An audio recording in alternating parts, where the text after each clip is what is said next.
আসসালামু আলাইকুম। আমরা অস্কো ব্র্যান্ড আপনাদেরকে যে পণ্যগুলো প্রোভাইড করি, দেশের মধ্যে সবচেয়ে বেস্ট কোয়ালিটির প্রোডাক্টটা প্রোভাইড করার চেষ্টা করি। এখানে দেখেন 3টা কোয়ালিটির মসুর ডাল আছে। এই ডালটা হচ্ছে সবচেয়ে নিম্নমানের ডাল। এগুলো দানাগুলো অনেক বড় বড়, এগুলোকে হাইব্রিড কোয়ালিটি বলে।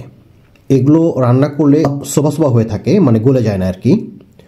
আর এইটা হচ্ছে এভারেজ কোয়ালিটি। ব্র্যান্ড কোম্পানিগুলো এগুলো কালেক্ট করে প্যাকেজিং করে আপনার বাজারজাত করছে। আর এইটা হচ্ছে দেশি গিনি দানা বলে, ছোট ছোট দানা, দেশি মসুর ডাল। এইটা হচ্ছে মসুর ডালের মধ্যে সবচেয়ে বেস্ট কোয়ালিটি। দেখেন 3টা কোয়ালিটি দেখা যাচ্ছে না, ক্লোজার দেখলে বোঝা যাবে। এই ডালগুলো আপনার হচ্ছে রান্না করলে একেবারে গলে যায় এবং এগুলো টেস্টি হয়। এগুলো কালেক্ট করতে একটু বেগ পেতে হয়, তো আমরা কষ্ট করে হলেও আপনাদের জন্য বেস্ট কোয়ালিটির প্রোডাক্টটা প্রোভাইড করার চেষ্টা করছি। আমাদের অস্কো ব্র্যান্ডে এই ধরনের ন্যাচারাল প্যাকেজিংয়ে পেয়ে যাবেন। তো ঠিক আছে, আপনারা ইনশাল্লাহ সবসময় পাশেই থাকবেন, আমাদেরকে সহযোগিতা করবেন যাতে আমরা আপনাদেরকে বেস্ট কোয়ালিটির প্রোডাক্টটা প্রোভাইড করতে পারি। ধন্যবাদ। আসসালামু আলাইকুম।